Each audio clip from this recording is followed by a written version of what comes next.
اس power sector کی report نے پاکستان کے ساتھ جو اس وقت معاملات ہیں، جو ہمارا قرض بڑھا ہوا ہے، وہ بھی فیکٹرز آئیڈینٹیفائی کی اور بہت سے مزید اہم انکشافات ہیں جس کی ریکمنڈیشنز بھی ہیں کہ اگر ہم ان چیزوں کو روک لیں تو ہمارے ملک میں عام پاکستانی کی زندگی بہتر ہوگی، بحیثیت ریاست ہمارے معاملات بہتر ہوں گے۔ کیا اہم انکشافات اور سفارشات ہیں؟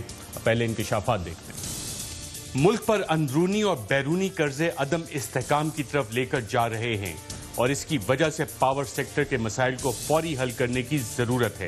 اگر ان مسائل کا حل نہ نکالا گیا تو معاشی افراتفری پیدا ہو سکتی ہے۔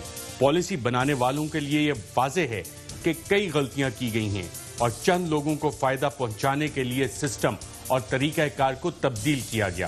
یہ دیکھا گیا کہ جو آئی پی پیز پاور پالیسی 2002 کے تحت بنائی گئی تھیں، ان میں استعمال کیے گئے خام تیل کی مد میں ادائیگیاں کی گئیں۔ یہ ادائیگیاں خریدار کی جانب سے خریدی گئی بجلی کی ادائیگیوں کے مقابلے میں زیادہ تھیں۔ گزشتہ 9 سالوں میں کل 64.22 ارب کی زائد ادائیگیاں کی گئیں اور منصوبے کی عمر مکمل ہونے تک مزید 145.23 ارب کی زائد ادائیگیاں کی جائیں گی اور مجموعی طور پر 209.46 ارب روپے کی زائد ادائیگیاں ان پلانٹس کو کی جائیں گی۔ کمیٹی نے ایسے ممالک جہاں پاکستان جیسی ٹیکنالوجی موجود تھی وہاں منصوبوں کی لاگت، ہیٹ ریٹ اور آپریشن اینڈ مینٹیننس کا ڈیٹا حاصل کرنے کے لیے انٹرنیشنل پاور کنسلٹنگ فرم سے شرائط پر بات کی، مگر بجٹ منظور نہ ہونے کی وجہ سے یہ عمل مکمل نہ ہو سکا۔ گزشتہ 5 سے 9 سالوں کے دوران 11 آئی پی پیز کو 6.46 ارب کی زائد ادائیگیاں کی گئیں اور یہ آئی پی پیز مزید 15.65 ارب کی زائد رقم وصول کریں گی۔ آئی پی پی کمیٹی رپورٹ میں سفارش کی گئی کہ مزید معاملات میں خرابیوں کو دیکھنے کے لیے وفاقی حکومت آئی پی پیز کا فورنزک آڈٹ کرے، جس میں منصوبے کی لاگت، فیول کا استعمال، ہیٹ ریٹ اور کاغذات میں ہیرا پھیری کا آڈٹ کیا جائے۔ ای سی سی نے بغیر ریٹ آف ریٹرن طے کیے ڈالر میں ادائیگی کرنے کی اجازت دے دی، قطع نظر کہ سرمایہ کاری ملکی کرنسی میں ہوئی یا غیر ملکی کرنسی میں۔ کمیٹی رپورٹ میں یہ بھی انکشاف کیا ہے کہ پرائیویٹ سیکٹر جنریشن کمپنیوں کے فیول کے استعمال، منصوبے کی لاگت کے معاملے میں ہیر پھیر اور کک بیکس اور کمیشن کے معاملات بھی سامنے آئے۔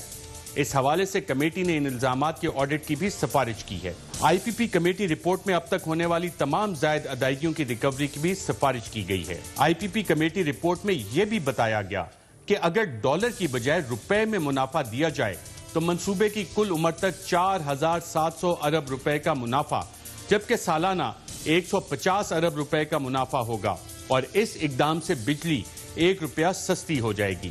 گزشتہ 2 دہائیوں کے دوران پاور سیکٹر میں بننے والی پالیسیوں سے چند گنے چنے سرمایہ کاروں کو بے پناہ منافع پہنچایا گیا۔ پورٹ قاسم کو فائننس کاسٹ میں 24.84 ارب منظور کیا گیا جبکہ اس کی اصل لاگت 12.53 ارب تھی اور اس طرح 12.31 ارب منصوبے کی لاگت کی مد میں زائد منظور کیا گیا۔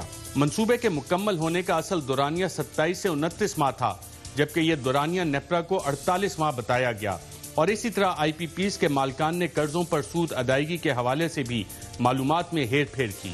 2002 کی پالیسی کے تحت بننے والی آئی پی پیز کو ڈالروں میں منافع دیا جائے تو آئی پی پیز 511.03 ارب کا منافع حاصل کریں گی اور 2015 کے تحت بننے والی آئی پی پیز آئندہ 28-29 سالوں میں تقریباً 2083.82 ارب منافع حاصل کریں گی۔ کوئلے کے 2 پروجیکٹ جس کی کل سرمایہ کاری 83.1 ارب ہے، اگر ڈالر اور روپے کے ریٹ کو 30 جون 2019 پر فکس کر دیا جائے تو اس پر منافع کو 2083.82 ارب سے 787.27 ارب تک محدود کیا جا سکتا ہے اور اس کے باوجود دونوں پروجیکٹ سالانہ منافع 33.24% حاصل کریں گے۔